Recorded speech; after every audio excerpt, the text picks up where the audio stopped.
Let it go, let it go. This little corner of Texas, Well, my age is 6 years old and my name is Issa. is Issa's world, and we're just living in it. So you're a princess. Yeah, yes. Because I have a princess dress. The 6-year-old Dallas native is both sparkly Hey, guys. and spunky.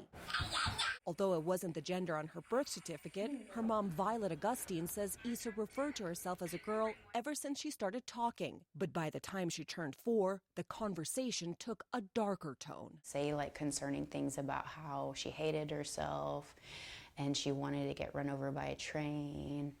And then like even like scarier stuff related to her anatomy that she didn't want. Concerned, Violet took a new approach. One day I was just like, so you're a girl?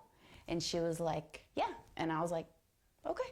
And it was almost like after that, it was like a whole new kid was born. And I was thrilled, obviously, to finally see my kid and to see her thriving in a way I hadn't seen before. But now Violet worries it isn't safe to raise her daughter in Texas. That's because Governor Greg Abbott has directed the state's Department of Family and Protective Services to investigate certain gender-affirming care as possible child abuse. For now, the directive is tied up in Texas courts. And even though Issa is too young for gender-affirming care like puberty blockers or hormones, her mom has decided to uproot their family and move hundreds of miles west. I mean, I'm not going to have a support network out there. But you feel like it's important to do it. Why?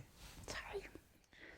And all of this is because you don't feel safe in the state of Texas? Yeah, I haven't felt safe with her since we transitioned her. Other parents of trans children are also not waiting to see how the battle plays out in court, with some hospitals already pausing gender-affirming treatment. My son is very into anime. You can see Cowboy Bebop here. Katie Laird lives in Houston, where she's been getting gender-affirming care for her 15-year-old son. There's nothing in this room that doesn't just totally scream his wild and interesting personality.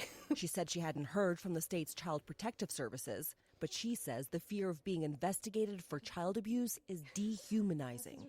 The reality that our trans kids exist in is the opposite of child abuse. It's to be listened to, it's to be loved unconditionally, it's to be supported no matter what. That is not child abuse. That is love in action. Katie is now planning to move to Colorado, where her son's gender-affirming care can continue uninterrupted. What do you say to someone who might say, well, look, why don't you just wait until your son is 18 and there's no problem? We don't have the luxury of time.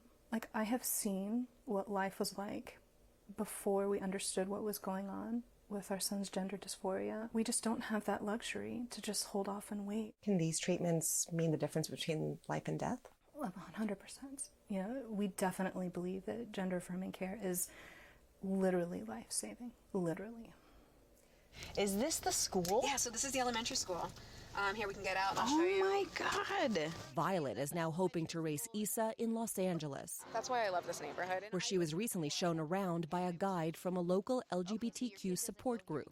At the end of the day, as Issa's mom, my entire job is to make sure that she thrives. And whatever I have to do to make sure she thrives is what I'm going to do. A dream that some parents of transgender children believe is no longer possible in Texas.